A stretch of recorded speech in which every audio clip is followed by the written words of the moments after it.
Okay, so to uninstall the app, just long press.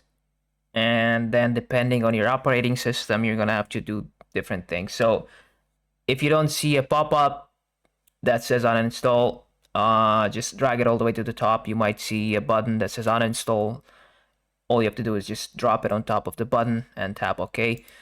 If you don't see any of those options, so you might, well, if you don't see this on an iPhone or don't see this on an Android, just go to settings. If you have an iPhone, then go to general, then go to iPhone storage, then find the game in the list, tap on it, and then press the delete button, and that should be it.